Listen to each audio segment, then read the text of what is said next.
Hello guys, welcome back. I hope you're all having a very lovely week. It is a Monday, it is a new week. We are starting a new episode of Melbourne Diaries, and as promised, this is definitely going to be more of a home, cozy, just like chill with me and cook and that kind of thing sort of episode, because I feel like they have sort of been missing as of late. We have exactly 45 minutes before the banana bread is finished baking, so I thought in the meantime we could have just a little catch up and chat about what I've been up to over the last couple of weeks. I did get back from Vietnam about a week ago now. I really was hoping to do a full Vietnam diaries, but unfortunately it did not happen. As I mentioned in the last episode, I was going to Vietnam for my boyfriend's friend's wedding because he was a groomsman in the bridal party, and we were just really flat out pretty much for the entire trip with the wedding, and also just like hanging out with his friends and doing so many different activities that it was actually very hard to pick up the camera and vlog at the same time. But I did create lots of little TikToks while I was there, and I also posted all my recommendations on Instagram and in my Instagram stories, and I've also put that in a highlight. So hopefully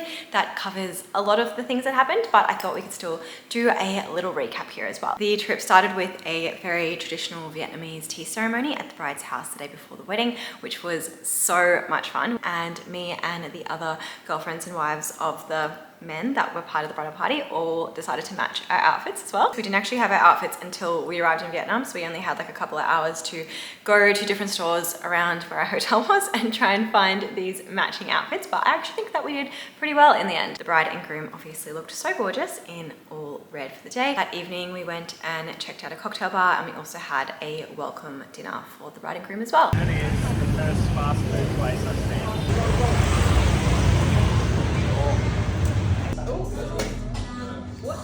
And dry fish, sparging.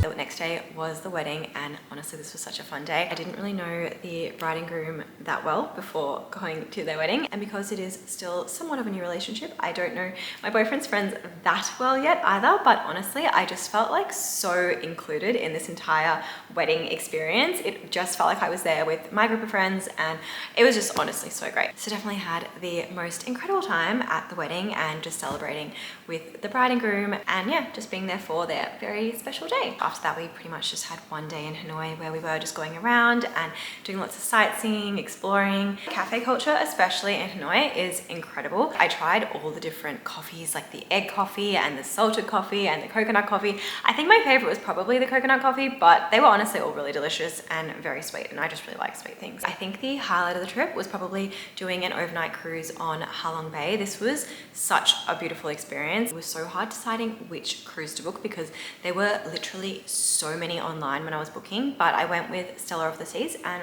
it was really good. We absolutely loved it. And on the cruise there are so many different activities that you can do, like mini golfing, you can also go swimming, and then the next morning they also had this kayaking experience, which was really fun as well. That was pretty much the trip. It honestly went so fast, and I think that if I had my time again I probably would have stayed in Vietnam for a few more days, maybe gone to a different area outside of Hanoi, or even just gone somewhere else in Asia. I haven't been to Thailand for a few years now, as I'm sure some of you guys have probably noticed, given I used to go so often, and I have kind of been craving going back. So potentially should have included that into the trip, or even just gone somewhere that I have never been before, but it's all good. I'm definitely happy to be home and getting back into my routine. Anyways, I think it's time to go and check on the banana bread, so let's see if it is ready. It looks pretty ready to me. I feel like that looks like it is completely cooked through.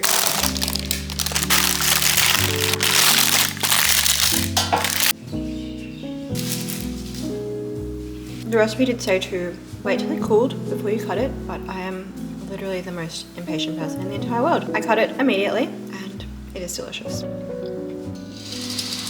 It is dinner time and I have some baguette left over from last night's dinner, so I think I'm going to make a sandwich for dinner, but I'm gonna make a really delicious sandwich with lots of really yum ingredients.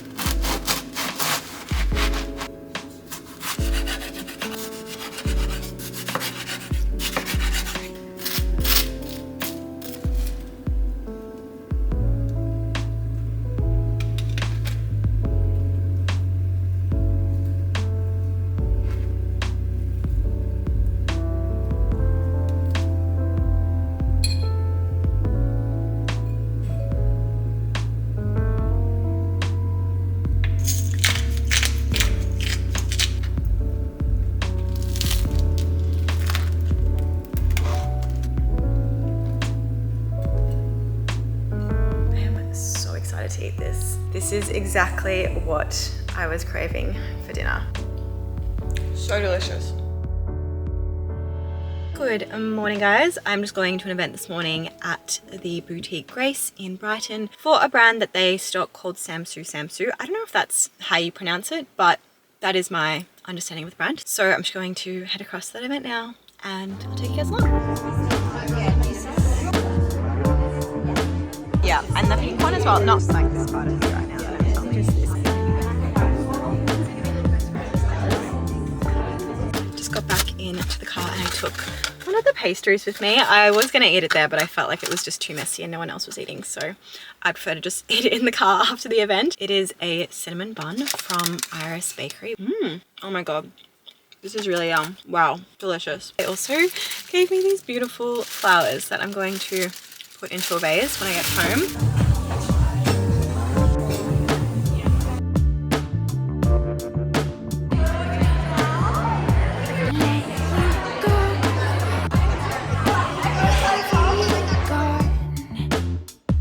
This is the first time that I'm seeing myself in a camera today. I look absolutely exhausted. Oh my god, the bags underneath my eyes are simply not okay. But it is early on a Saturday morning and I'm heading to Ruben's Deli because we're launching 2 new matcha drinks on their menu. One of them is like a maple and cinnamon hot matcha latte drink, which is so delicious. The minute I go inside, I'm actually going to make that one because that's what I'm currently craving. And we are also launching a iced rhubarb matcha latte that also has some orange citrus in it as well.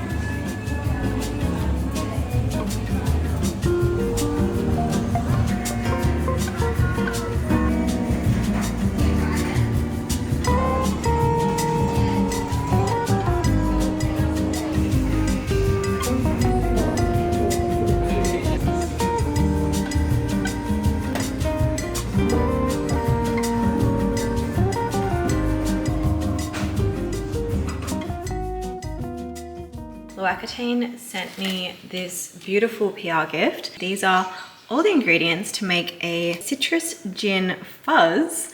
So I thought it'd be kind of fun just to make a cocktail right now. And not only is it a Monday, but it is also the White Lotus season finale tonight. So I figure it is the perfect reason or excuse to make a little cocktail. This is such a good cocktail shaker that they also sent me, which I'm very happy about. 30 ml of gin is the first ingredient. Half a shot of Cointreau. This is like a lavender syrup. 10 ml of lavender syrup. It's made it all purple, which is so cute. Lots of ice. The glass is supposed to be chilled, but I was not prepared for this. So we're gonna go in with a non-chilled glass. Topping it with sparkling water.